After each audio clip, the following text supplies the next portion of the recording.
We're live, Mr. Wade. Pleasant good night. Pleasant good night to Good night, sir. our Belizeans, both at home and abroad. Pleasant good night to those who view us, who support us in sharing and texting. Pleasant good night and welcome once again to our 246th edition of our Belizean Affairs show on a blessed Wednesday, 22nd January 2025. There's a lot going on, and we'll jump straight into it. And it's always a pleasure to sit in the company of our senior panelist, Mr. Leonard Brackett. It's always a pleasure, The pleasure is mine too, sir. Thank you very much. and thank you.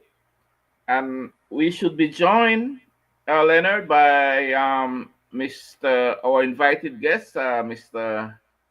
Um, Should we go ahead and uh, call the name before we? yes, sir. Yes, sir. Please, Mr. Gregory, Gregory Morrison. Morrison. Mr. Yes, Morrison. sir. Sorry So about that. I guess we'll probably have two Mr. Gregory tonight. Yes, and then Mr. Gregory Brackett, another panelist. So he's always in the background there, queuing up. So getting things ready to to show to the nation and the world, what we are talking about. And as Amen. always, Leonard, we always show and tell, my brother, right? So Yes, sir. that's the beauty of it. They cannot fault us and say we pull something out of our back pocket and say what they didn't say. And on that note, we always start our program with a prayer, and I'll ask Mr. Leonard Brackett to lead us in a prayer, please. Sir, please. Thank you very much, Mr. Chairman, for the privilege to participate with you tonight. And I'm looking forward for us to have a nice program. I'll just take the opportunity accorded now to bow my head and say a short prayer. Thank you. Divine loving Father, thou who art the creator of heaven and earth and all that in them are, into thy hands we commend ourselves, our family members, our country of Belize, its people and leadership, this country of the United States, its people and leadership. We pray that thou mayest bless our children, grandchildren, and other close and extended family members. We pray that thou mayest bless the rest of humanity as well. Thou knowest our hearts, our desires, even our most secret thoughts. And first and foremost, Lord, loving Father, we want to thank thee for having given us the privilege of life and then the opportunity to still be alive today. We also want to thank you for answering our prayers as regards to the possibility of the resolution of some of the wars. We pray that thou would help us in our country as well, that as we go through these trials and tribulations, we'll be able to surmount all our difficulties. Please continue to bless us and help us that we may have the words to speak to our people, and whatever we say may it accrue to some public benefit for us as much as in Jesus' name. Amen. Back to you, Amen. Mr. Chairman. Thank you, Leonard. I'll proceed with the reading as per our program. Leonard, I'll read from Isaiah 1 17. It reads, learn to do good, seek justice, correct oppression, bring justice to the fatherless, and please the widow's cause. Please the cause. Amen. That's then I'll go to Proverbs 17:15. It reads, he who justifies the wicked and he who condemns the righteous are both alike an abomination to the Lord. Go to Jeremiah 22, 3 to 5. Thus say the Lord, do justice and righteousness, and deliver from the hands of the oppressor, him who has been robbed, and do no wrong or violence to the resident alien, the fatherless, the widow, nor shed innocent blood in this place. For if you will indeed obey his word, then there shall enter the gates of the house, kings who sit on the throne of David, riding in chariots and on horses, they and their servants and their people. But if you will not obey these words, I swear by myself, declares the Lord, that this house shall become a desolation. Leviticus 15, sorry, 19, 15. So it reads, you shall do no justice in court. You shall not be partial to the poor or differ to the great, but in righteousness shall you judge your neighbor. Many people today are afraid, and perhaps with good reason. The world is in shambles. The world is in shambles, and it is only going to get significantly worse. But in the end, you must remember there are no cowards in heaven. If you Amen. are too afraid to fight justice and stand up for what is right and defend the rights of those who cannot fight for themselves, then please know this is your destiny. Last one, Revelation 21:8 Amen. reads, but the cowardly, the unbelieving, the murderers, the sexual immorals, those who practice magic arts, the adulterers, and all liars, they will be consigned in the fury lake of burning sulfur. This is the second death. That's my reading. Thank you very much, Mr. Chairman. It was a wonderful reading, and it sounds Thank like you. it's gonna impart to some of what I had in my mind that I was gonna add for tonight's presentation as you move it along. Wow. So I'm looking forward to my Wow. opportunity. Wow. What a coincidence, Leonard. I bring these things up. I had no interaction with you, and I had and that's what you was focusing on. And, Leonard, Sir, we see sir, these things, right? We see Mr. these things happening. So, Mr. Chairman, it is said by a lot of people, and I do believe it because I've seen it happen, that God works in mysterious ways, His wonders to perform. The fact that we think almost alike in terms of our approach to what is it that ails us, and we're trying to provide some help for or with, I don't think it's a coincidence, sir. At least that's my impression. I might be wrong. I yield back, sir. Thank you for the thank opportunity. you, Leonard. And, I hope at some point when we depart this sinful earth, Leonard, that they could look back. And when calamity starts, they'll say, "Oh yeah, I remember hearing something like that." That's certain things, from those two old folks, right? So, it's weird, but such is life, Leonard. Some of us just live to live, but some of us live and we learn while living. Amen. So On that note, Well, I'll go you one step further, sir. Not only do we learn, but as you're currently doing as the chairman for tonight, we try to teach others or impart to others, which is the word that I used in a little earlier when I said imparting.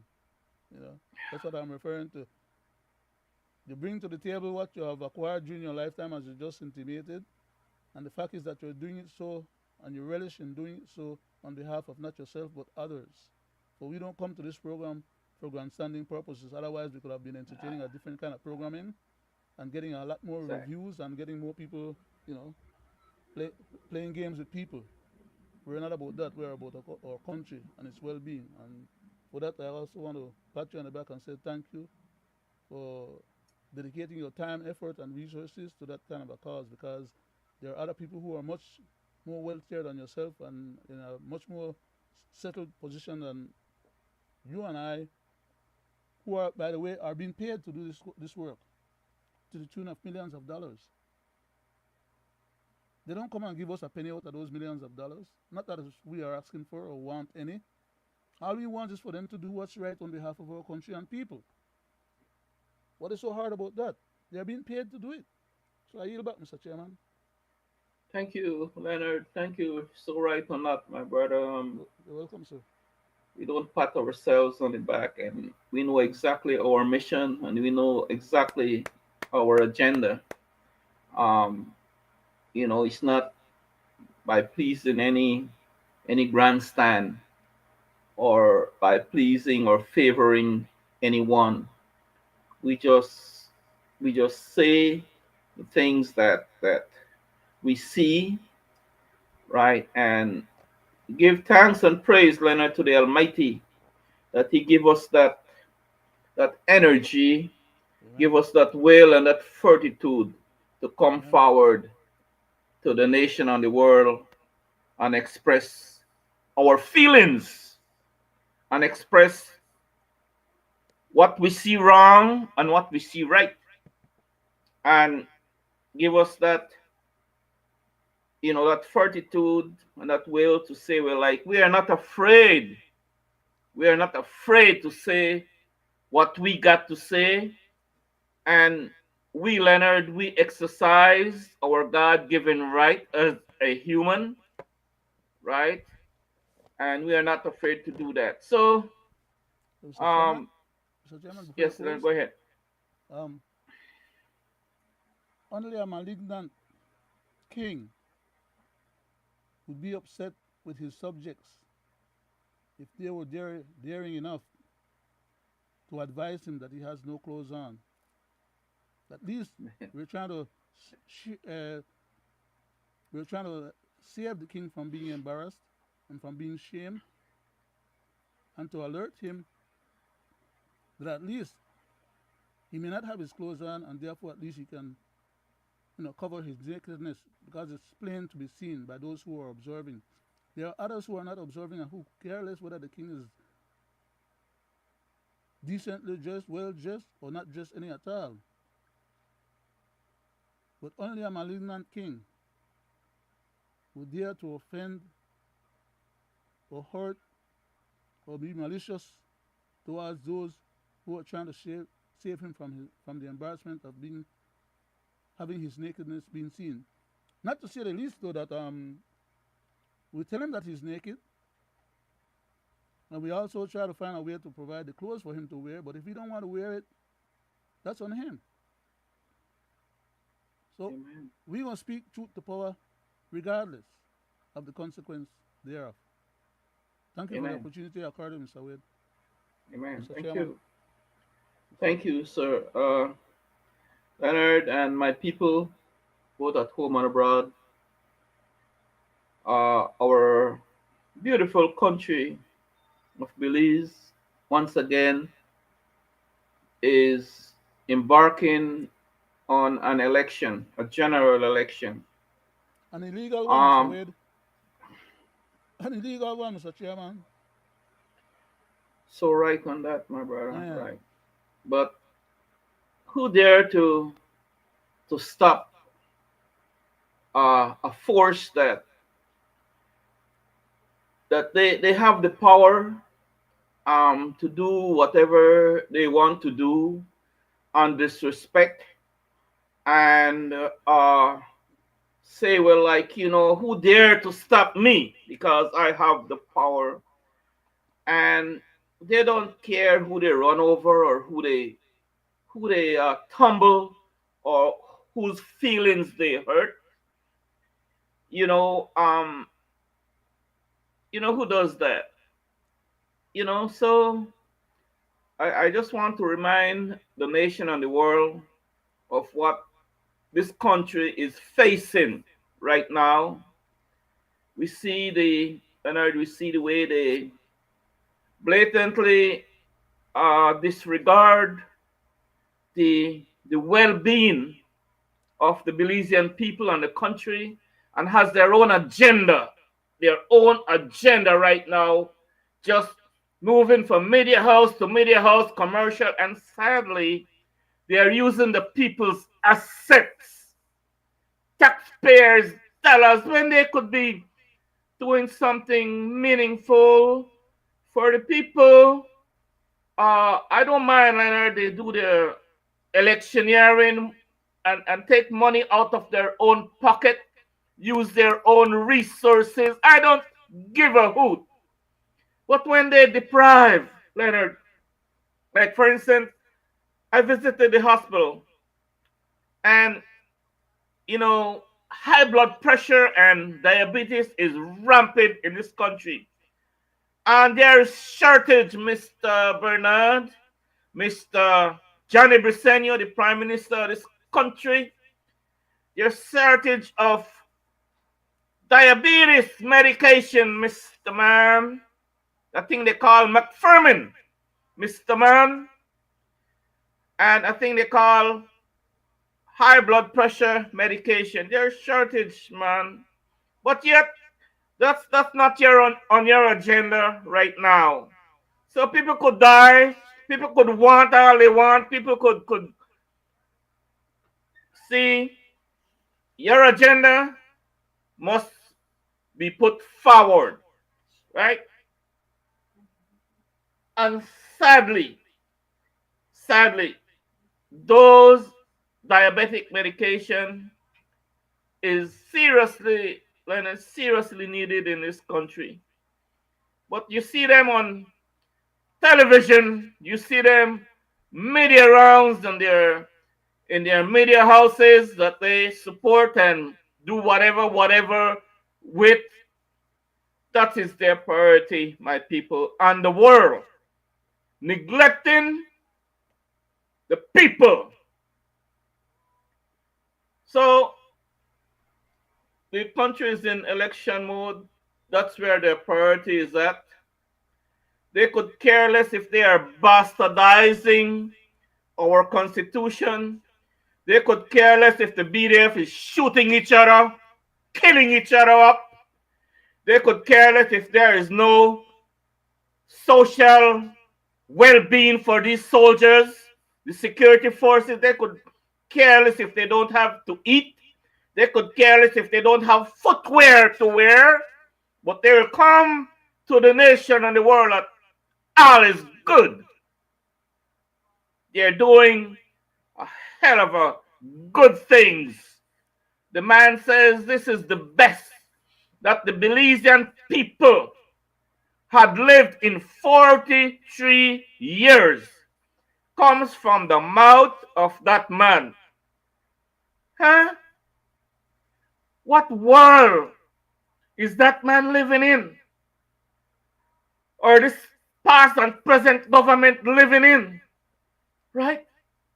To come to the nation and the world knowing darn well that it's a lie. Poverty is at an all-time high. Unemployment is an all-time high.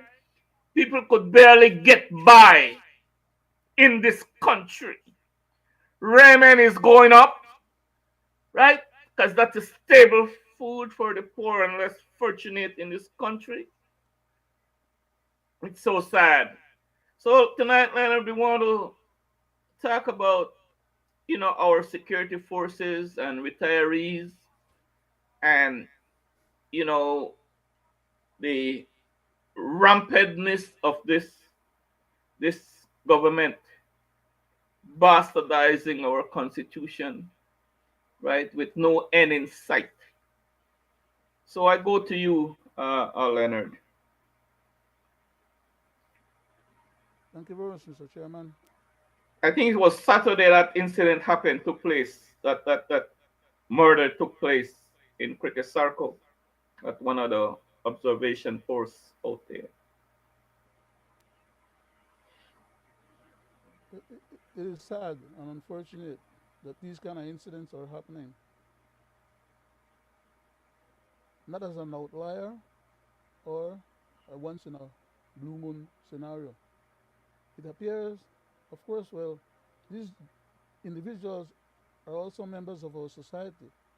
So the same problem that besets our society as a whole in the civilian population is also besetting our police or BDF and other governmental employees and entities. People are not getting justice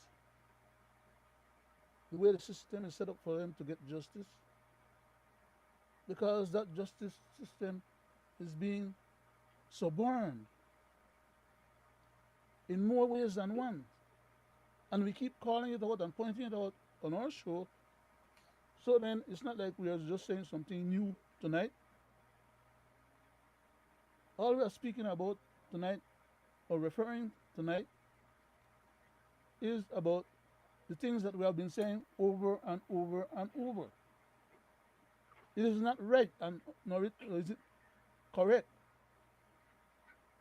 for our country to be taken down in this direction, where people are having so much stresses on them just in order to survive from day to day. These gentlemen, they go on their work, they bring their home problem along with them, wherever they come from, they take it with them because, I mean, that's part of life. They're not highly trained and or conditioned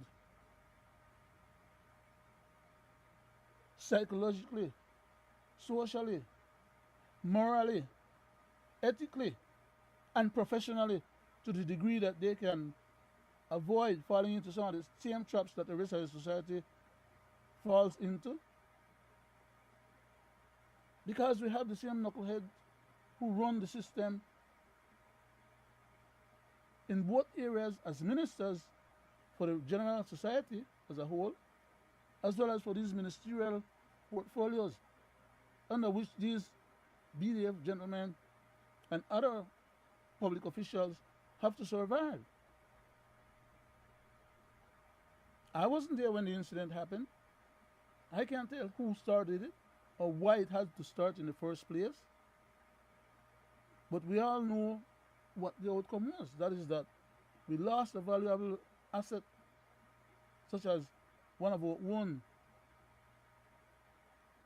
member of the defense force, which are not easy to come by the way, because we pay to train them, we pay them their salary, and we're supposed to also look after their well-being and health while they are looking after our defense situation. Now, the best way the Prime Minister and the ministers then could say to help these guys is that, oh, well, then feed them with the best that they can. They give them the best that they have available. They keep trying to help them in different ways. If the money was not being misappropriated, misspent, or given in large volumes of hundreds of millions of dollars to people who should not be getting our money out of our treasury in the first place, then those monies would be available for them to give some of these gentlemen additional training, psychological training, additional payments so that they can meet their personal obligations with their family as well as themselves. They would be happier campers. But when they are in camp in the boonies, away from their family, for many days on end, stress is something that is a human uh, construct. Stress develops over time, and sometimes when that stress valve blows up, it creates problems that has nothing to do with what originally set it off or built it up. As I said, I was not there, so I don't know what happened between the young man. But if they were properly trained and looked after adequately enough, and their psychological profiling was being dealt with adequately enough, if they could meet their personal financial obligations adequately enough, and if they weren't consuming drugs or whatever else not which is done also in the general population, then their profile and their ability to withstand petty fuss and conflicts would not end up necessarily to where any of them have to take each other's life or fight for their own lives. It's sad because we've been talking about these things for many months. We spoke about how they treated them when they were at the forward operating base that was becoming decrepit. Eventually, it got fixed. But what about demand and salary? Then take some of them now and look for sending a Haiti under adverse situation, hostile environment. I have a question for the Prime Minister and the Minister of Defense. Did any of you gentlemen thought it necessary to give additional compensation to these gentlemen who are in harm's way or to their family? Mr. Chairman, I want to bring to the attention of the public that probably has forgotten. We still have outstanding issues with the soldiers whose helicopter was shot down. It is a shame that so long ago that happened. And today, I think there's someone in the background. I'm not sure if it's Gregory or a special guest. Let me just break for a second, please. Give me the Go ahead, opportunity Leonard. to make sure I do what I need to do here. Okay. Uh, Greg, Oh, great, Greg is here. Want to can you hear welcome. me? Greg, can you hear me? Yes, I can. Go ahead. Uh, okay, I'm just going to turn back over to the chairman. I was in the middle of a statement, but let me Go turn back ahead, over to the. Leonard. Yeah, Uh-huh. just in the interest of committee, I just want to turn back Uh-huh. to the chairman the time that I was using up to make the comment, and then maybe later on I could come back and finish that, so he can interact with you for a second. Not great, Go ahead, chairman, sir. Mr. Chairman. Yes, sir. Thank you, Leonard. You're welcome, sir. You point out some issues there that No, really about Greg. yes, He's and supposed we'll he's supposed to continue take on over. that. But want to welcome our next senior panelist, Mr. Gregory Brackett. Welcome, my brother. We tried to had us started, but we know that you're in the background, so welcome. Thank you, Mr. Chairman. Good night to the people at home and abroad. We thank you for tuning in to this our 246th episode of Belizean Amen. Affairs.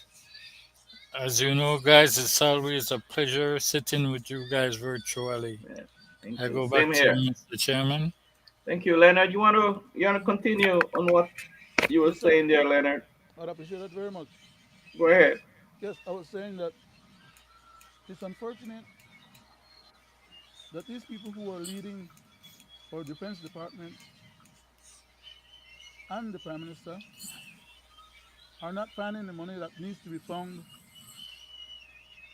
to compensate these people adequately, especially as I was referring to the individuals who were sent out on special missions to Haiti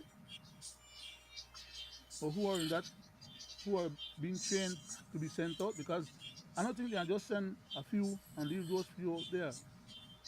It is vital and important and strategically necessary. If we contributing troops, those troops should have to be rotated. We should not be sending just a few people, from 50 people, and have those 50 people sit out there in that hostile environment, operate in that hostile environment for whatever length of time is going to be required.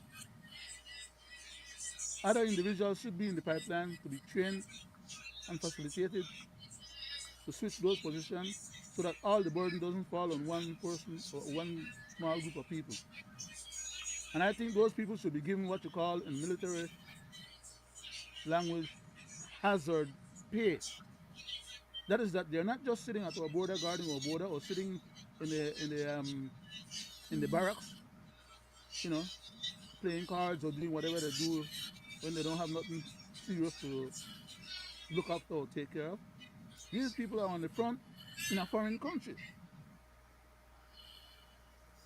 If anything happened to them, we, the people of Belize, are responsible because our government committed our people to that task. We also had committed the people that we had, that, as I was saying earlier before Greg came on, who died in that helicopter. As of today, it pains me. It's a shame. I feel ashamed that our government has not settled with those people yet. And those people, those soldiers had children and other family members for whom they were the primary breadwinner. How those people have been surviving from then till now, because they were not giving his salary to them. The government is not giving the salary that those gentlemen were supposed to have been getting to their family members. How they have been surviving, I don't know. And they should have settled with them one way or another so that the people and the kids could go to school and have their needs met. I yield back, Mr. Chairman, because this is going to be a long Thank conversation you. of Go ours ahead, and Greg. there's a lot Go of ahead, issues Greg. going on. Thank you, Mr. Chairman. Mr. Brackett, I will answer a question for you. Long before those gentlemen died in that chopper crash, we have public servants who are retirees that can't get their money. Sad, We not have great. teachers who cannot get their money. We have people paying into Social Security only to be turned away and be told that they not have enough credits. And now we're at a new era where teachers are walking away from the profession and going to the BPOs. And who is causing that? The government. By So, design, by design. so as I was saying, it's nothing new. They say one thing and they do another thing because it's the same political parties recycling the agenda of each other. And it will not stop.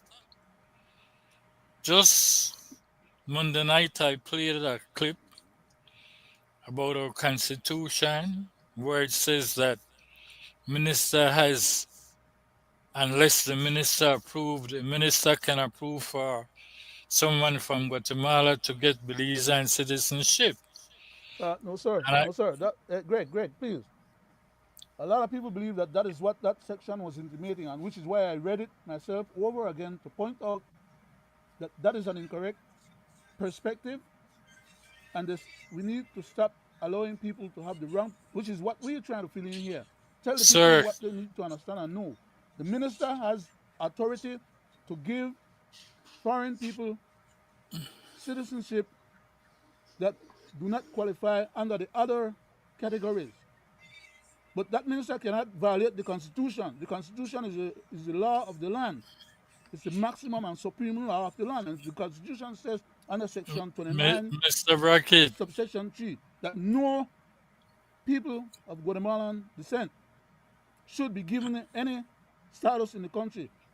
Even the Prime Minister doesn't have no such authority above the Constitution to make it be so. But yet they are carrying on. Mr. Brackett, I'm if I Go sorry, ahead, may, Mr. Greg. King. sir, I'm sorry. Yeah, go ahead, I'm Greg. sorry. Go ahead, please. sir, what if I prove you wrong? Because here in Belizean affair, we You'll show be and proving the tell. Constitution. You'll be proving the Constitution wrong. I'm saying to Sir, you, what what people I are was espousing. saying, He wasn't I'm saying sorry. that, I'm Leonard. sorry. He played was saying tape. something else. Go ahead. Yeah, I'm sorry. I'm yeah, sorry. yeah. It's Let me. him I let I'm him sorry. finish, I I'm Leonard. sorry. played the Yes, sir. tape and the tape was specifying per our constitution that they have a clause in there that ministers can do that, which is a It's a violation misinterpretation of of the our Let clause. him finish, constitution. Leonard. Let him finish, Leonard. Okay? But regardless if it's a misinterpretation or not, the Constitution speaks for itself, and they are doing it, and they are doing it, and they are getting votes. Yes.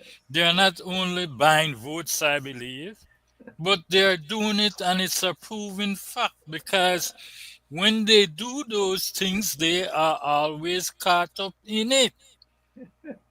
I want to go to a clip, Mr. Chairman, Go ahead. and I want you to listen to a born Belizean pleading because her son could not get a birth certificate. I will play part of the clip to prove a point to my cousin and to the people at home and abroad.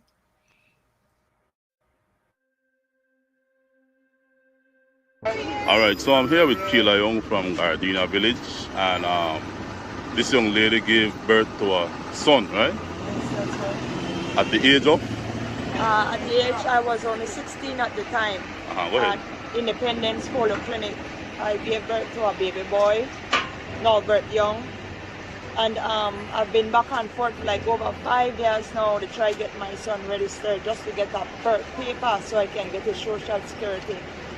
But going to Independence where I deliver and had birth, they punch up my name, they search me up, and there is nothing in the system show that I had my first son. He only show up on the second to the baby. So there is no way they will grant me my birth paper because I can't provide a proof of birth. But they don't have me in the system. I can't make one. You know, I gone every way. I pay 2 agents for vitals. Any way you could think about, I can.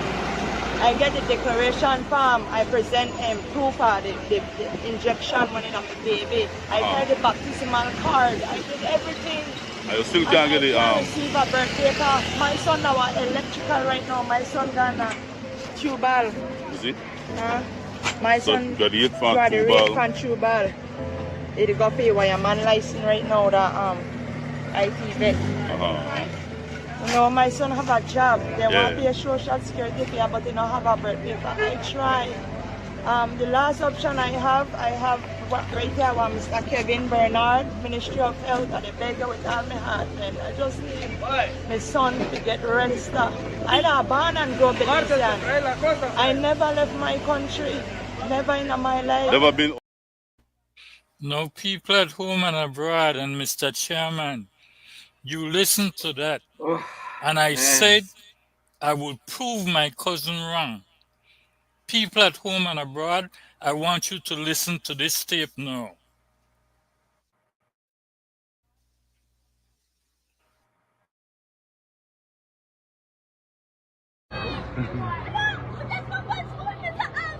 Just go for. Hold on. Come. You just go for school? Yes! No, boss! You get in trouble at school today? Was a good boy? Yes, I'm good boy. I'm late today. What? I'll come back for my bike then. I'll come back for my bike for you. Yes. Please take the bike! Huh? Let's take the bike! Where bike then? What? You like your bike? Yes. Alright then. Alright. Hi big girl. Hi. You know alright? Yes, sir. How was school today? Yes, sir. Boring? In the good? Try to more you learn today. Spanish? Spanish? Yes. What are you teaching in Spanish today? Say something in Spanish, look at here. So I don't know Spanish. What's your learn Spanish at school today? Come in Spanish. Uno. Uno. Go ahead. Dos. Dos. That's dos. Dos. Tres. Tres. Next one. Cinco. Cuatro. No cinco. Sir, you can't walk in a Ah, you can't come in Spanish? Yes, sir. Why? So Ingrid, give me the good news. Ingrid, give me the good news. Yes. You tell me you got good news to me. Good news. I start beat alien. That bad word. That's how the people instead of word what say you're a foreigner. Yeah, like me, you come from Guatemala. You're originally from Guatemala. Yeah, Livingston, La Boga. Livingston, La Buga. Alright, so you want to stop me here and let me know. You want to give a Belizean documents now? Yes, sir. Yes, sir. Alright, how was that possible? Well, through the IOM. Oh yes, there's a new program going on. IOM. Well, if anybody... Explain to them. If anybody, whatever foreigner like me, Guatemalan, Honduranian, it don't matter like as long as they're far out the world. Right, hold on. There are a lot of people who watch our program and they say, I like what he's saying, but they can't understand. So you see how I'm speaking? I'm speaking proper English. So explain to them in proper English. They said you were smart at school, so I know you could speak proper English. Go ahead. Okay, 1, 2, 3. Start. Well, I got good news. I have good news. Yeah, going to the Oh, English, when I'm going to Nate. Well, I said, boy, I had to. You know, I go that girl for that. Go ahead. But yeah, we are doing the English now. What's your face? Go ahead. Begin. 1, 2, 3. Proper English. I have got my my documents today through the IOM and along with Mr. Colonel Hyde, the area rep. So now, and him again, cause I carried the receipt to him for further notice, cause everything done ready and stuff. So you know they take the picture. He agreed to assist me, you know, cause I didn't have to heat. I got to Creole again. I am in his area, so he chose to help me and to assist you to help you become legitimized, naturalized Belizean. Yeah. And how does that make you feel, English? So excited because it was something that me and my mom was fighting for so I don't know that Mr. Chairman, I have to play no more. Wow. There you go. Yeah. Mr. Chairman? Here in Belizean affair, we show and tell. And what did the take said? The minister has what? The ultimate power. Mr. Chairman, may I? Go ahead, Leonard. Under our constitution, the minister is empowered. In fact, I should have read it. Let me read the thing. But we know all that, you know, Leonard, but we see when it happen. We know all that. They just... My cousin said he was going to prove me wrong.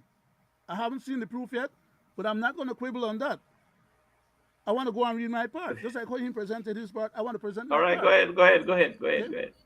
Mr. Brackett. Just a minute, Greg. I wanted to prove you wrong that the government is violating the Constitution. Do not take it out of context. Because I know the Constitution as well as you, or maybe even more than you. Okay. All right? So let's not go down that road. To that either, because I'm trying to point out to you one thing. Go ahead, Leonard. Go ahead, sir. Yeah, go ahead. First time, you had your opportunity to present what you had to present. Go ahead, Leonard. Under the guise that you was going to disprove what I was saying. So let me have my shot. That's all I'm asking for. Right? Instead of you tell me that I'm wrong, let me tell you how right I am. Because I want you to argue with the Constitution. Yeah, let's go. Let's go, Leonard. Let's go.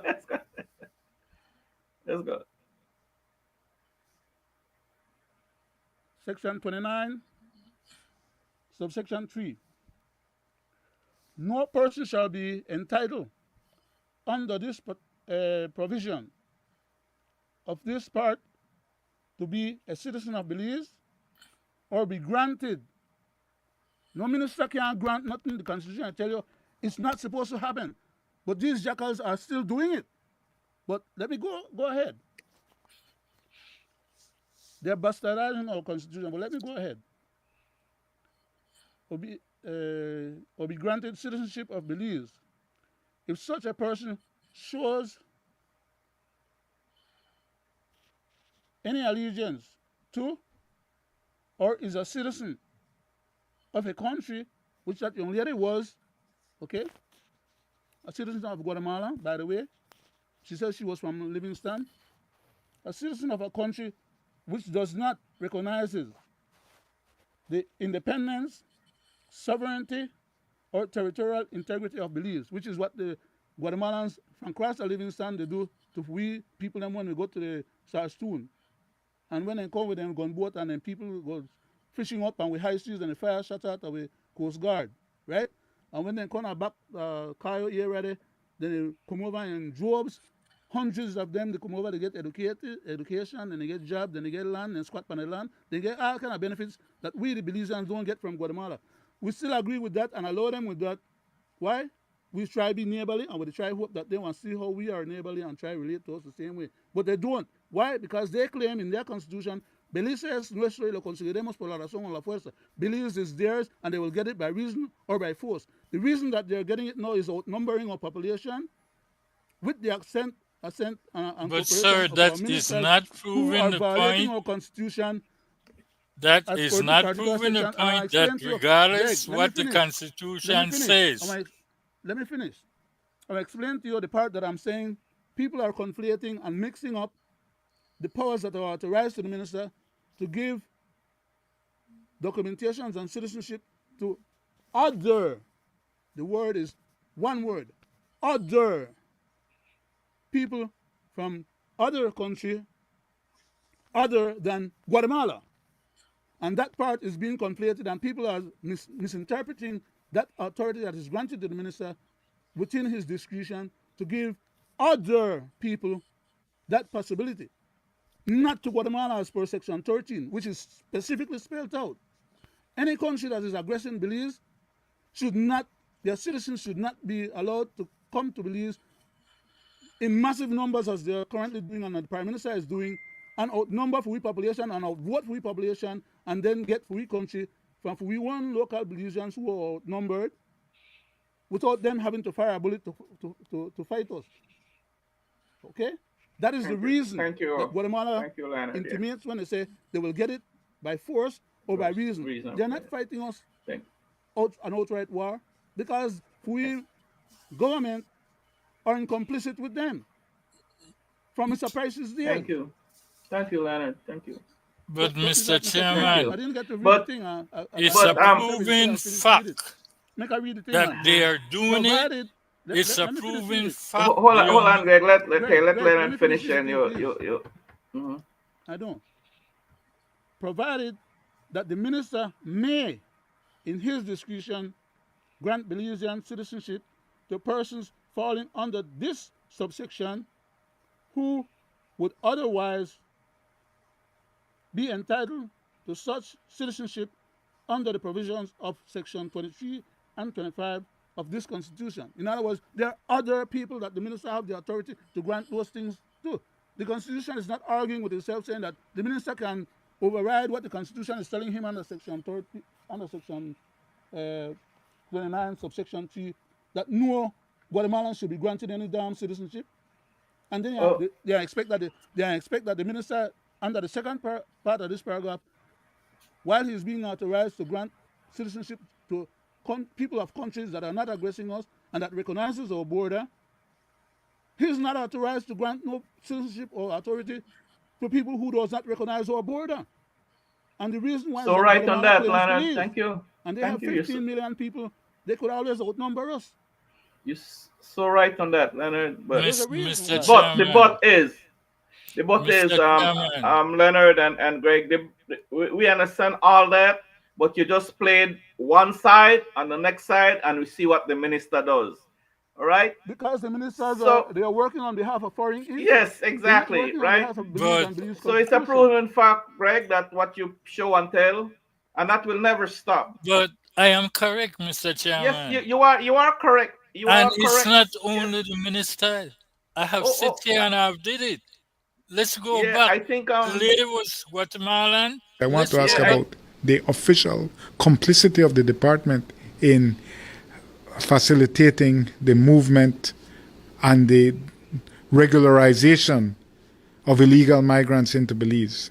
I have here a number of police records which were presented at the station that night in Dangriga. These are police records for persons who've only been in the country 6 weeks and have no formal status. There you go, Mr. Chairman. 6 weeks, native of Guatemala. Yeah. They Go all ahead, have an sir. assignment, Greg. Mr. They, Chairman, that young lady is a native of Guatemala as well, right? Were they facilitating her? yeah. Did they They facilitate did her? facilitate her. They did facilitate her. Cordell facilitate her. Yes, but I'm saying because the young lady was a And black woman, why they never help her and she had to go through all that hell that she had to went through. Because other Guatemalans are coming into the country and are being facilitated without having to be. In fact, they have a department that is created now yeah. to bastardize the Constitution. She called what's the name of that department, Greg? The IOM, IOS, whatever. IOM. International Migration IOM. of Migrants. But anyway, you know, there you go again. You know, And that is the trick that they're using on us now, Mr. Chairman. They're using that trick that with this organization now, they're helping the migrants outside of we country to come into we country and outnumber us. We have 400,000 people in our country. Guatemala has 15 million. Honduras has about 6 or 7 million. El Salvador, who is pumping a ton of people into Belize, right, have about 7 million people. They're all bigger than us. And they could flood our country with peaceful people coming through the borders or porous borders and outnumber us, live there, squat on the land, own the land, get all the benefits. It's a habitual and the black practice. People are Belize, none get no benefits from the government, but the government to facilitate others. Or patrimony is being turned over to others. That's crazy. Very, and my question is, Greg and Leonard, when will it stop? It will never stop. That's my question. One way I or would say, another. when will it stop, Greg? Especially since they have we highest officials, way up to the level of Prime Minister. They facilitate and tell the police commissioner no investigate the people in because he don't want to take so long for the investigate them. Just go ahead and get in a permit and anything and regularize them and make them become citizens. He is on an agenda. He is working on behalf of foreign interests. So not on behalf also of Greg and Leonard. Yes, thank you, Leonard. Also Greg and Leonard, we know what the Constitution says, like you, right? But we see what they do, how they bastardize it. Elect them, make them do more, And then right now, to top it off, Greg and Leonard, you see how they are in our highest level of government. And they're telling us that's it. The Prime Minister is saying that he is doing it. Right. The man no got no shame. And to top it off, Leonard and Greg, who condones it? I got no respect for those traitors like those. Greg, Leonard, who condones it on the day of election, Greg? You see how everyone vote? Right back in again. Mr. Chairman. Mr. Chairman, man, that's crazy, man. That's crazy. I gotta laugh, but I laugh on a serious note, guys. Mr. Chairman, go ahead, Greg. If I may, Mr. Chairman, I want to show the people at home and abroad double standards when it comes to our Prime Minister. I want you to listen keenly to what he says about the new president-elect of the United States. That's madness. I don't think that will not happen. I don't see the United States invading Panama to take over the canal. It's good politics. It sounds good for him to say, but I don't think he will go through with that. And our support is 100% with Panama. Panama is a sovereign country, and the canal belongs to Panama. They recently decided, at least made a suggestion that they will part ways from the World Health Organization. For you, what's your stance on that? Belize is a member. He has already signed an executive order getting the United States out of WHO. I have no idea why you do such thing. The World Health Organization is it's one of they do a lot of good in this world, especially in countries that need help. When it comes to the health challenges and diseases and so forth. I don't know his reasoning. It doesn't make sense. But again, they're a sovereign nation and they decide what they want. It's unfortunate, just like with the Paris Agreement that he's already said he's going to sign out. I mean, if he can't see that we have that climate change upon us, then he never will. and it's short-sighted because now when you look at the record freezing that you have in the United States, the floodings, the hurricanes in especially when it hits in the Gulf of Mexico, and I stress Mexico, the Gulf of Mexico, and New Orleans and that area, Louisiana, Houston or Texas and Florida, then I think again it's short term on them. It's unfortunate, and then we, Belize, and small country like us, pay the price. So should we be worried because Trump, apart from wanting the Panama Canal and the climate change and Greenland and Canada, yes, and then all the deportations he is promising, should we be worried because the United States is one of the superpowers of the world? What they do affects everybody else. Of course, we were always concerned, and we're hoping that senior minds would prevail. But when it comes to immigration, I've been very clear, and I think Belizeans all agree we're a sovereign nation, and no one can force us to take people that are not our citizens. If we decide that we want to take them, that's on us. But they just can't say, we will send them people to you.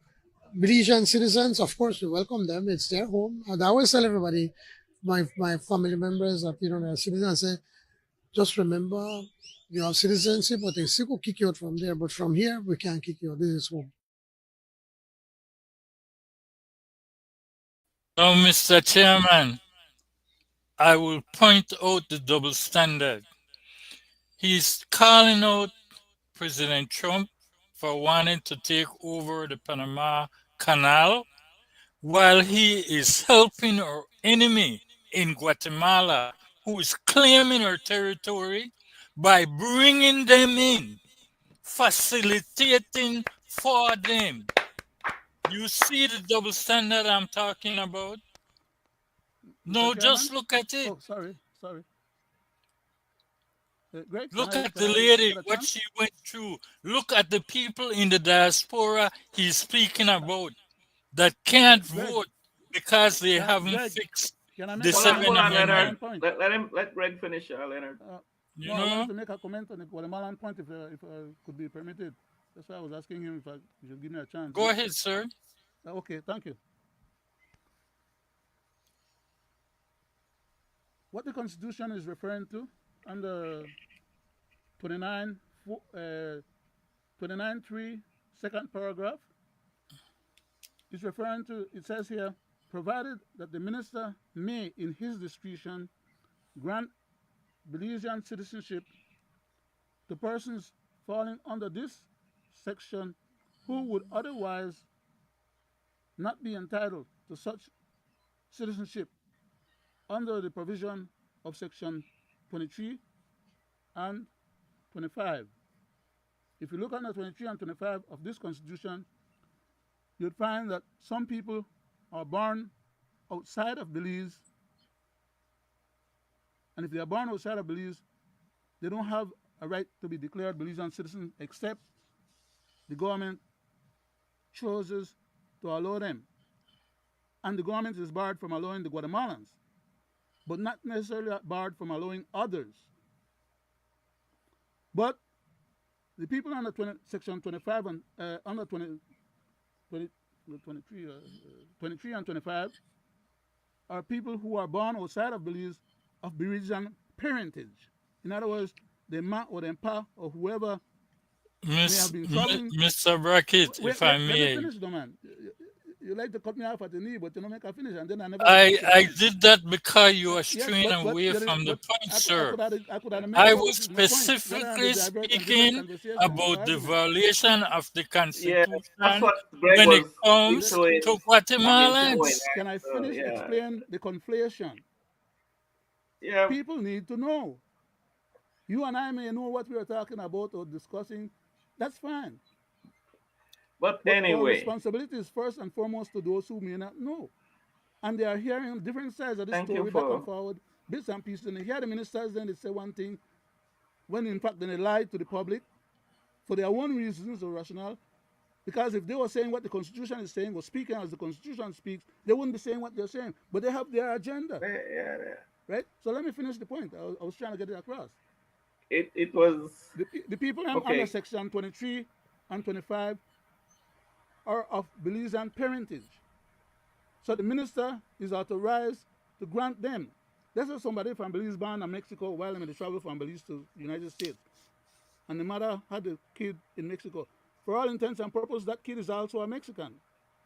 Okay? That's where he was born. But Belize Constitution authorizes the minister to grant that person Belizean citizenship on the application of that person or some other parent on that person's behalf.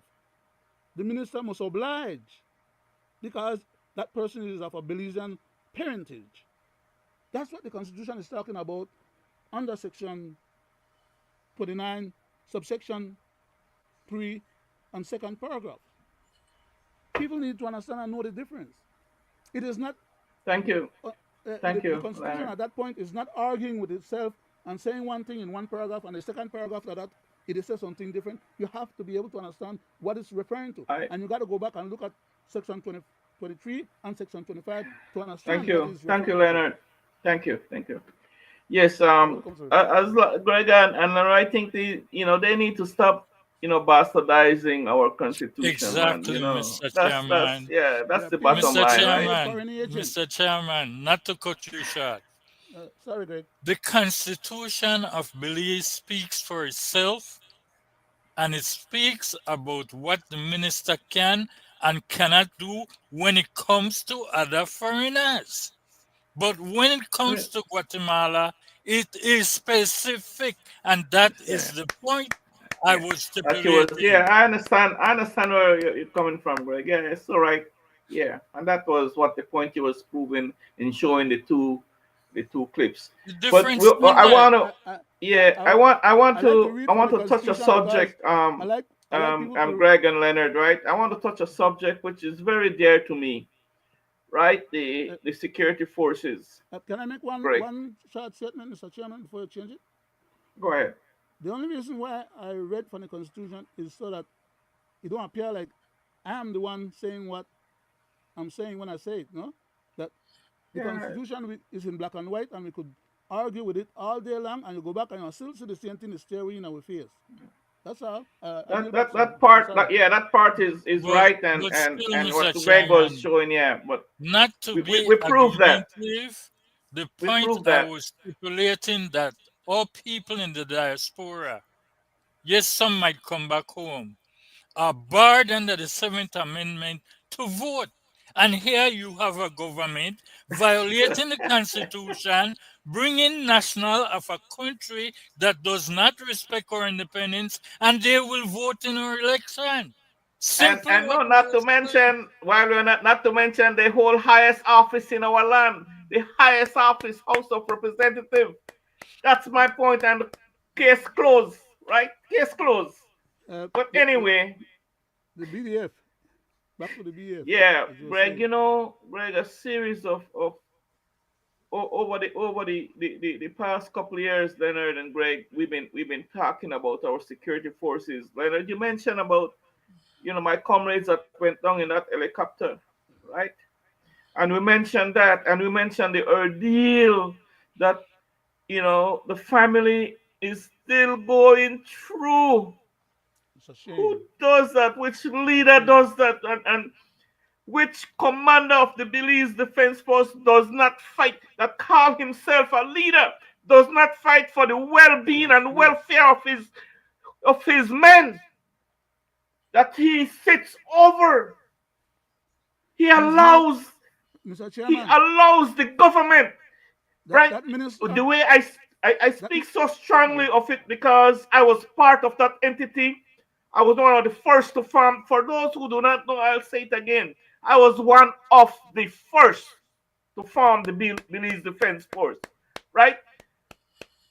And I'm very proud to have served my country. But listen, my thing is, what is the duty of a commander-in-chief?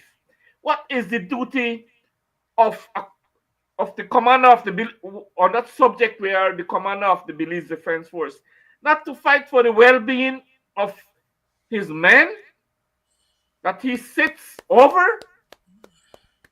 He is going to allow his men to go hungry, to be without proper gear. Gear means uniform, proper equipment. How are you going to send someone into battle without a weapon, without bullets? Right? I'm just saying, right? 1 hour worth of And hungry. Right? Isn't that the first thing, Mr. CBDF, that you should be responsible for? Make sure that they get the very best training. They are housed in the best accommodations, right? Make their lives comfortable so that they can defend you. Huh? Well, what you do? Mr. Chairman, I heard one of the top BDF personnel, no?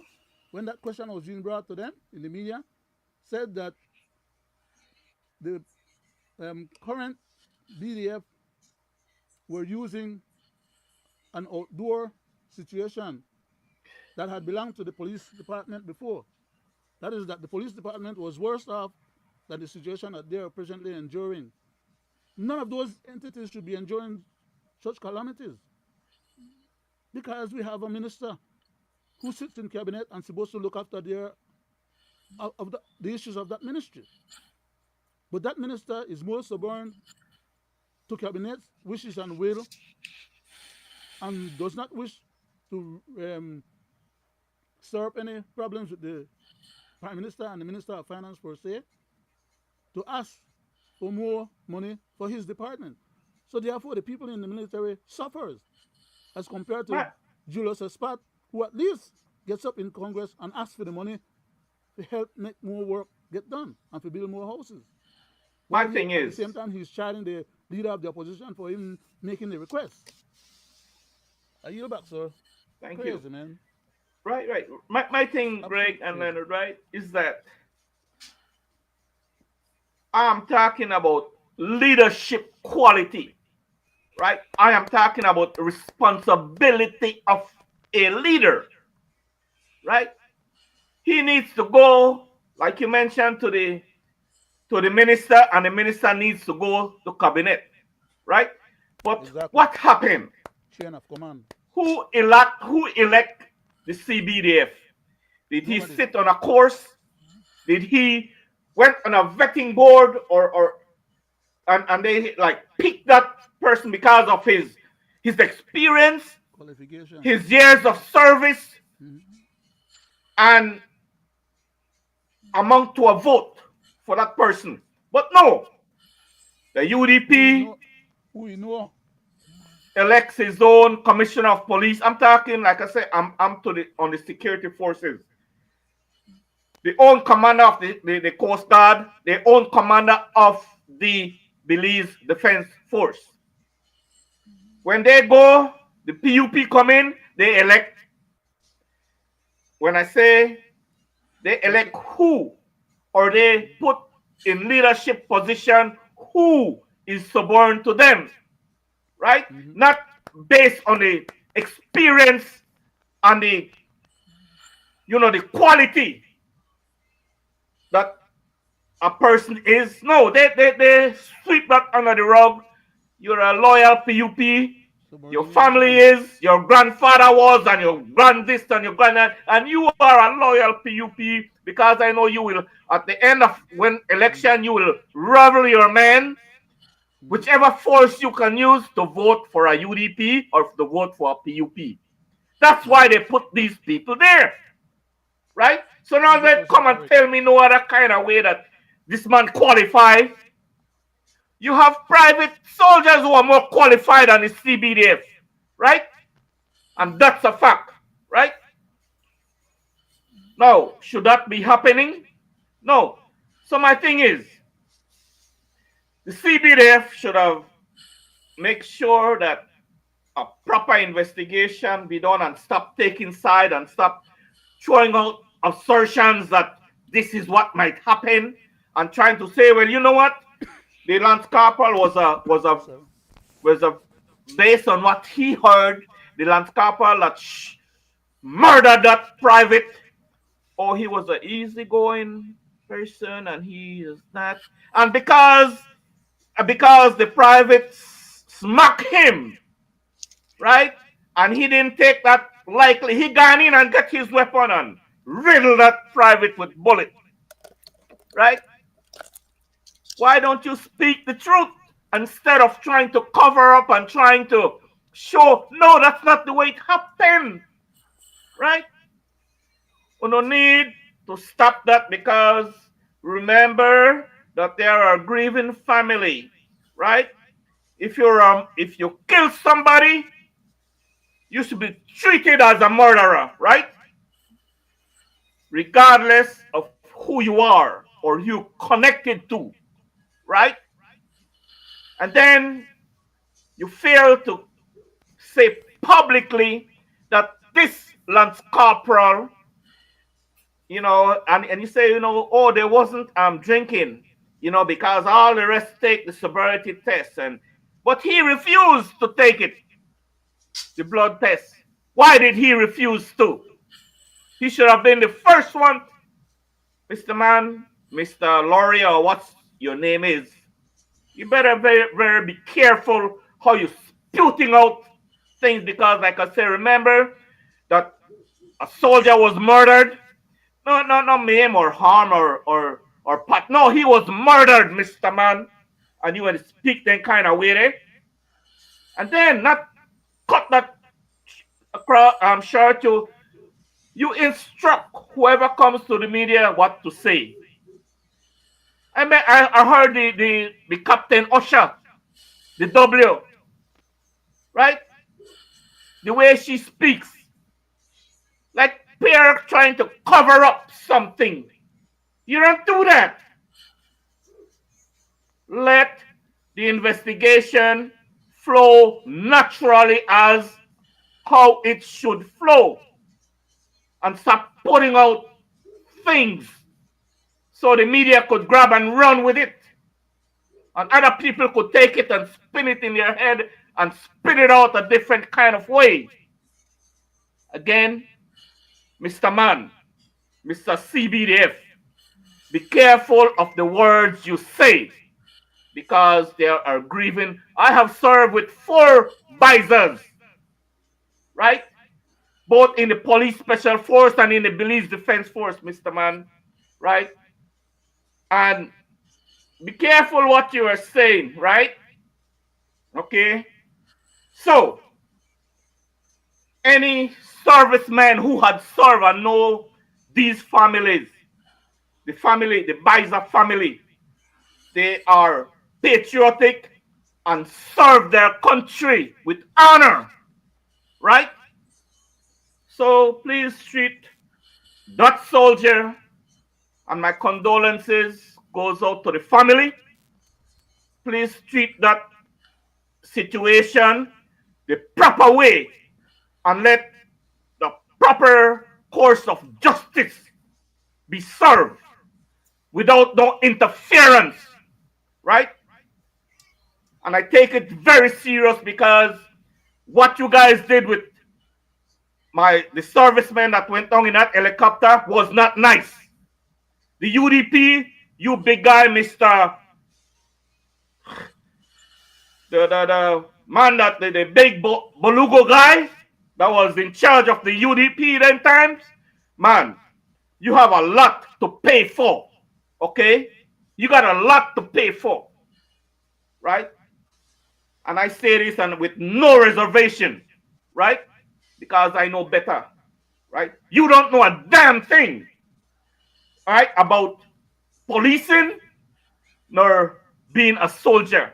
Not a damn thing. You can't even find clothes to fit you, right? So, you did this family a very injustice. This PUP government come in and still continue to do them injustice, right? So I speak up for my men and women who serving, that they should be treated fairly with dignity and respect, right? And treat this situation the way it should be treated and compensate properly. If you could compensate Ashcroft in a minute with $76 million, right? Of the Belizean taxpayers' dollars, right? Why can't you accommodate these family what they rightfully, not where I'm laying no one, no, they rightfully deserve.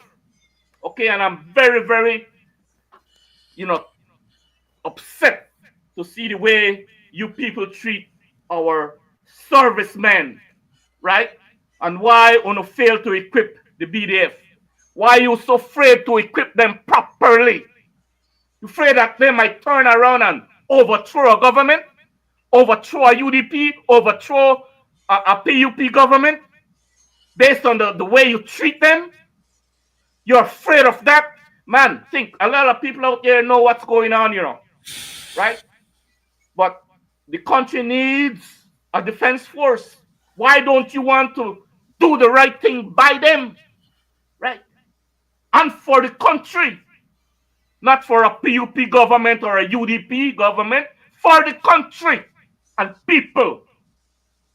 That's what I got to say. Sorry about that, guys, but we'd like to talk about that because it's really not nice what's going on in our country, right? Back to you, Greg. Thank you, Mr. Chairman.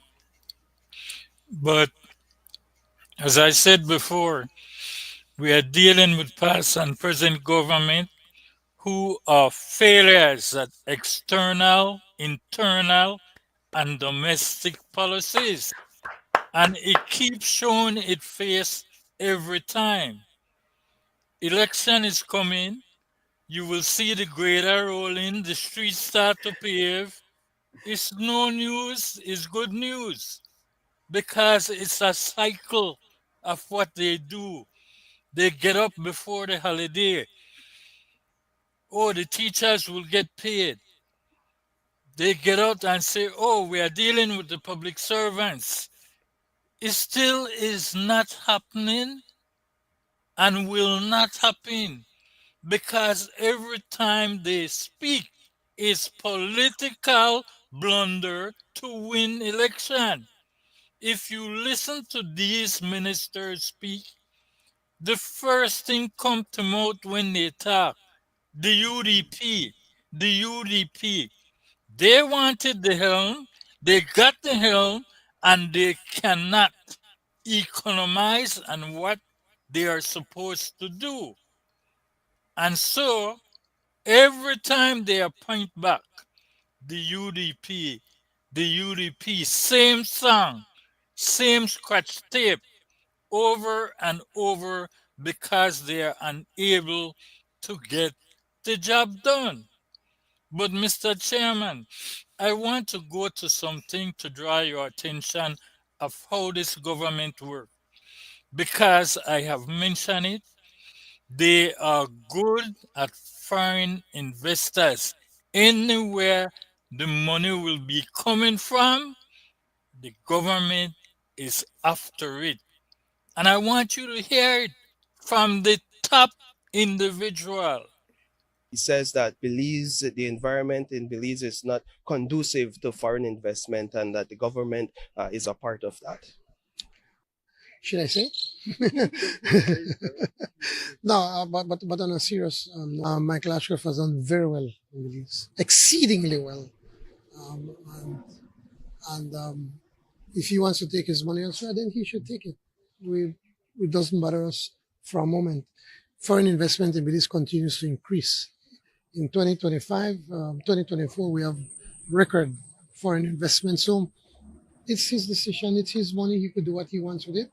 I think I don't know what climate he talks. I think if he wants a climate where we bend over and give him whatever he wants, that's not going to happen in Belize. We got into government. We met with him. We negotiated with him hard, and I think we got a good deal in the settlement. It is unfortunate that then Prime Minister Barrow chose the route of litigation, cost us hundreds of millions of dollars, and I think that I come from a business background, and that you negotiate to try to settle, and that's what we did with him.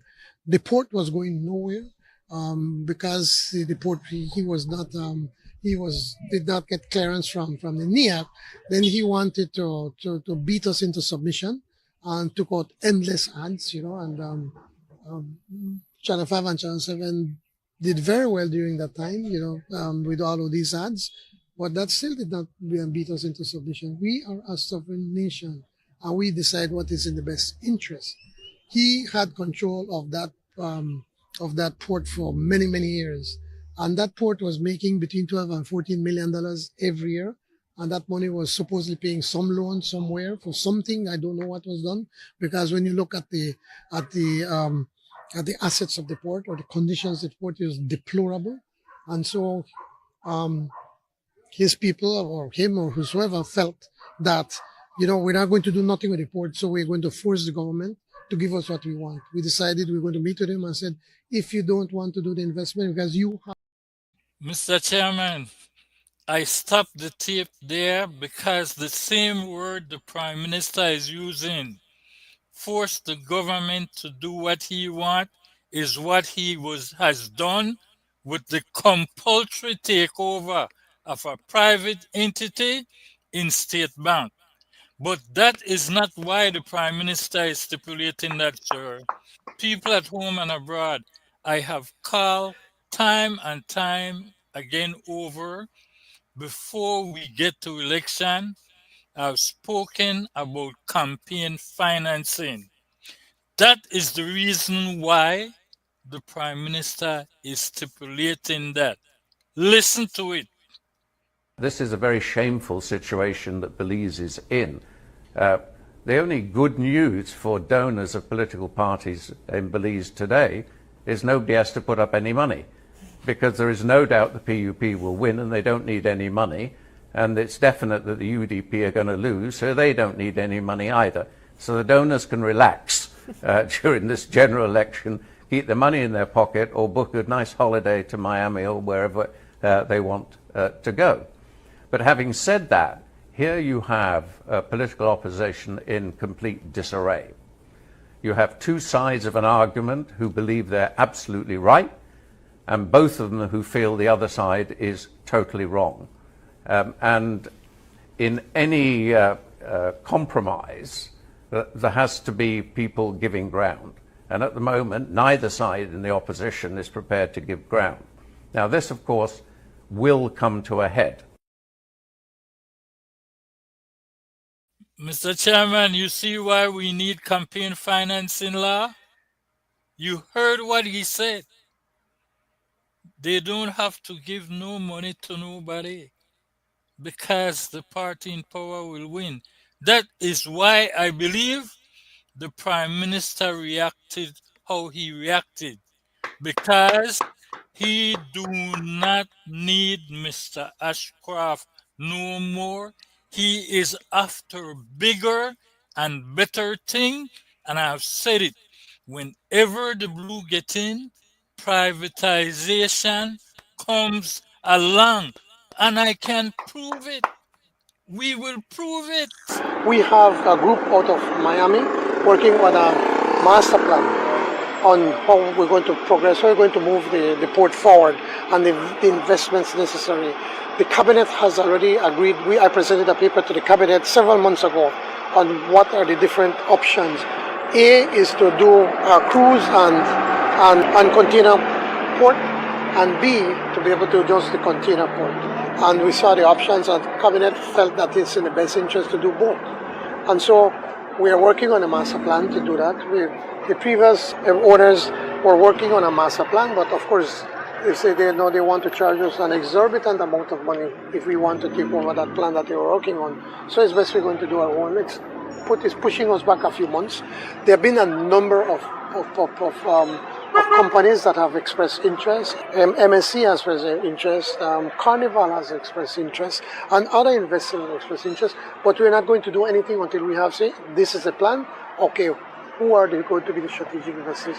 There are many people that come in and said, well, we would be interested, but we don't just want to jump at it. We need to have a plan, and then we're going to move forward. So I do believe that by the end of the next government, we should have a cruise port and a modern container. We all knew that State Bank was short-term or to medium-term investment. Why? because A, the berthing facilities cannot take the big ships, and B, probably even more important. Mr. Chairman, I stop it there. So why were you backing up saying a compulsory takeover if State Bank can't take the big ships? That means you were facilitating, Mr. Prime Minister. That is what I believe. And now you are why was he telling backing on Portico? yourself. You are telling on yourself, sir. Why was he backing There we Portico too? go. Thank you. Back to you, Mr. Chairman.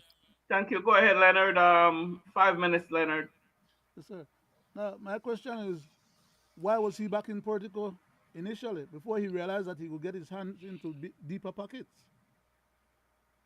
Because Portico was the, you know, the Was the special baby? vehicle.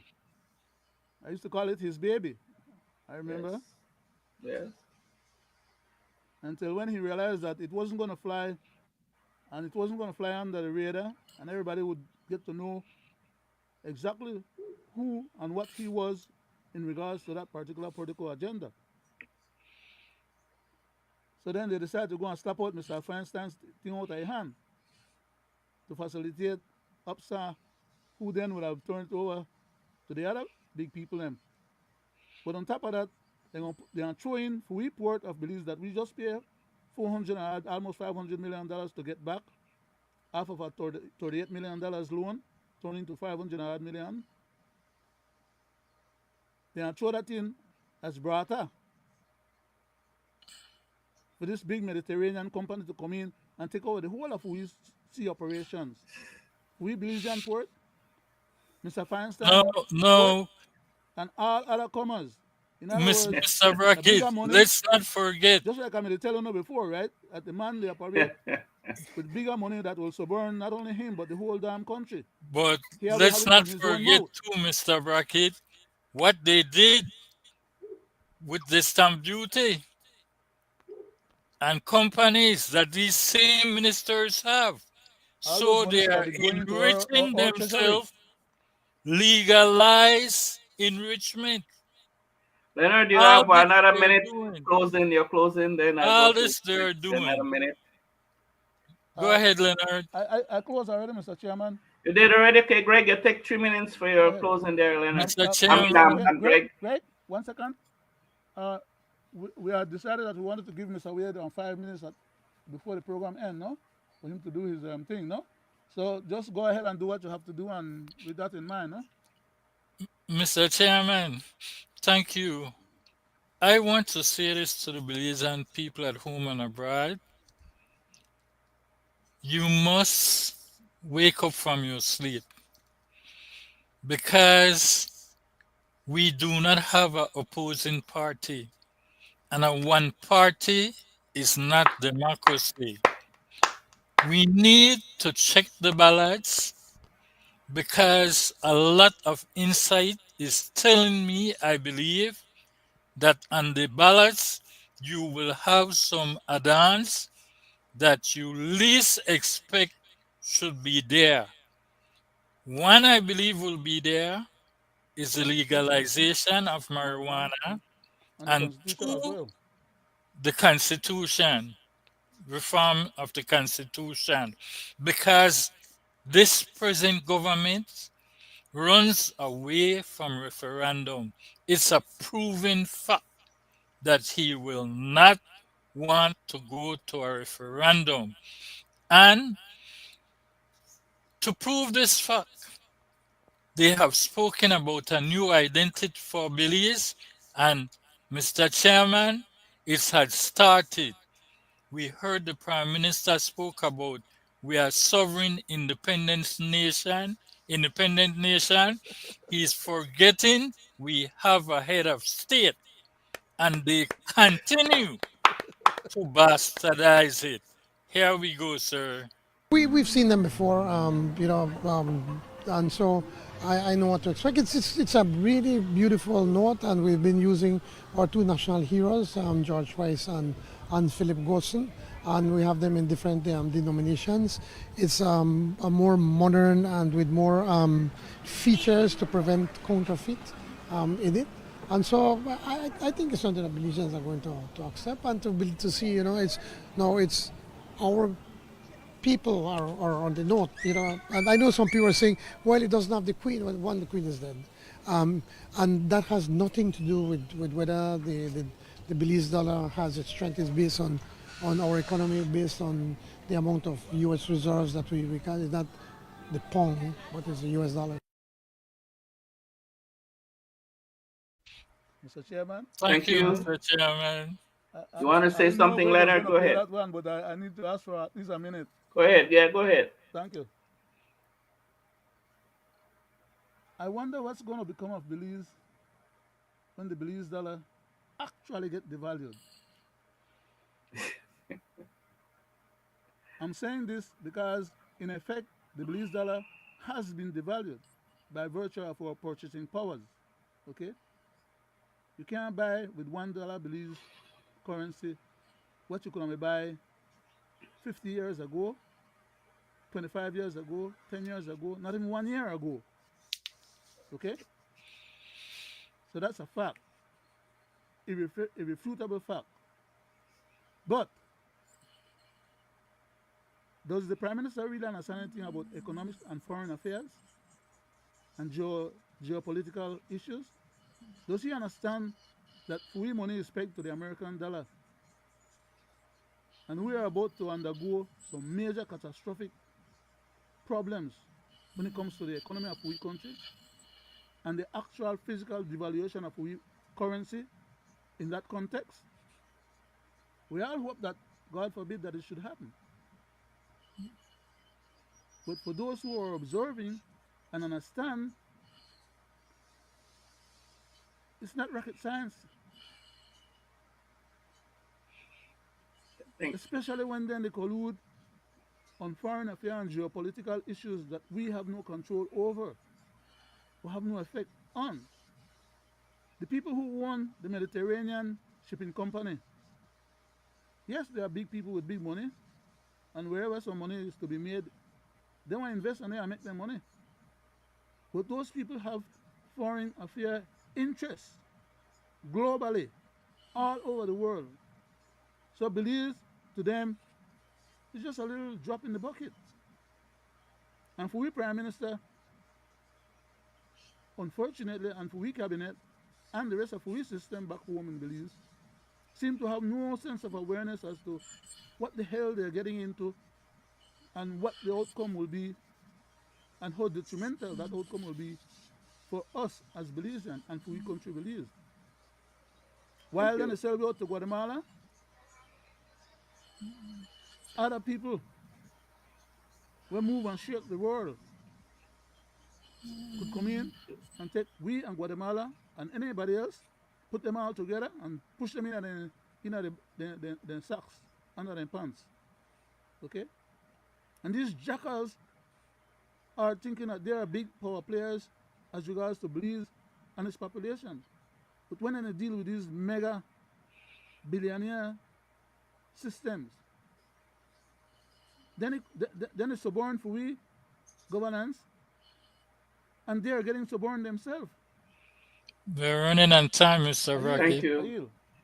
Thank you, Leonard. Thank you, Greg. It's always a pleasure to sit in your company, and it's a nice show tonight. And we hope that our viewers and especially our people at home, accept and like our show tonight, because again, we are about people and nation, and I want them to take the words from their prime minister and their leaders seriously. And again, thanks to you, Greg, for show and tell, show what's really happening in the minds of these people, especially the prime minister of this country, the leader of this country, right? And on that note, my people, like I said before, this country is in election mode. They're not worried about UNO anymore. They're not worried about the nation or the poor people or what you're paying at the grocery store or your packet or how you stand, right? They're hell Can bent go to 140 on election. so They're hell bent on election, and they continue to bastardize our constitution. And my people, Tell your area representative that you guys want to see a redistricting done before the next general election because you guys want equal representation. Equal representation. Enough is enough and it needs to stop. Why it's so hard for your leaders to honor the Constitution?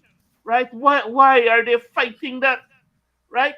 They don't want to give up power for the little constituencies that they have, right? They don't want to make things balance, right? So they're fighting all the way to the courts. So sad. These are your leaders, my people. You need to get a hold of them. If you don't like it, well, then it's okay. But fair is fair. There are other constituencies that is not, equal. So they need to do the right thing, but do it before the next general election. And I see that your leader of this nation, Briseño, hell bent on he will announce another illegal election that will be held in this country. And like what Greg says, we'll see on that ballot box, you will see some item, right? They will draw everything in there, and you will see some item, and that will turn this country into a direction that my people you don't want to go. All right. On that note, again, I say 4 minutes, Mr. Wade. 140. You have 4 minutes more. thank Go you, to thank you, 140. thank you. Um, my people, I think that it's time for you to open your eyes. Time to say, enough is enough. You hear the man Ashcroft, he don't predict what he said that the PUP will win, and he based on the opposition party that we have in this country. We don't have an opposition in this country anymore. They are fighting each other. You heard what he said, fighting each other for the color red, right? And they will probably end up in court again, so that the court could tell him, use the court system again, so that the court could tell him, you, Miss Lady, you could use the color red, or you, Mr. Man, you could use the color red. That's what's going to happen next, right? Because that's where it's heading, right? And that's your opposition, your paid opposition, right? Who does that, right? Instead of they being, trying to fight this government for the illegal things that they're doing, right? And put the interests of the people out there. No, they're putting their interests and their egos out there instead of what they should be doing, right? But on that, Mr. Chairman, can I steal go 10 ahead. seconds more of the time?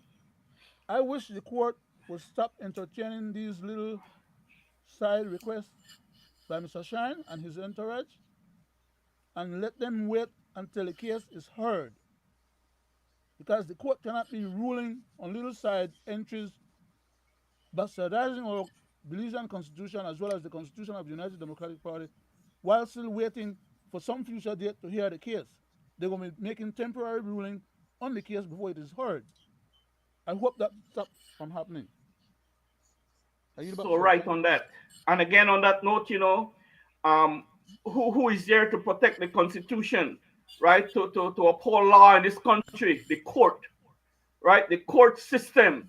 They are the one that should, guard and protect our Constitution. Make sure that any government in power abide by the law of this land, right? They shouldn't encourage either way.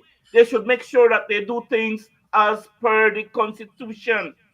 So we just hope that there's no suburning, in terms of, the matter at the court, fighting for, redistricting, fighting for equal representation. Who does not want that? Who does not want equal representation? If you give him $5, why are you going to give me two?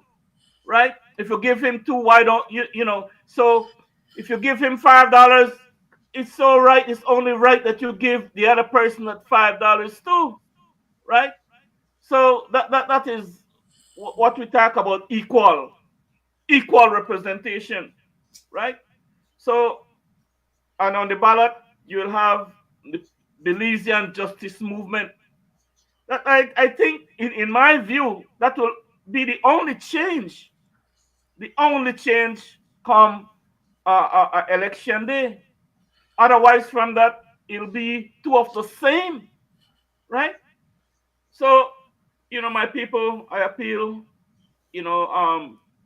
talk to your area representative and, tell them to do the right thing and that another illegal election should not be held, right, in this country until that is done. Thank you very much, Mr. Chairman. To our viewers and listeners, want to thank them, for texting and for watching. Please share our program to your friends and neighbors and relatives and both at home and abroad. Please share it so that they could be informed what's going on. And I thank you. And guys, it's always a pleasure. And I want to say good night. I look forward, my people, for another edition on Friday when we bring you some constitutional inputs. Thank you, guys, and good night. Thank you very much, Mr. Chairman. Great show, sir.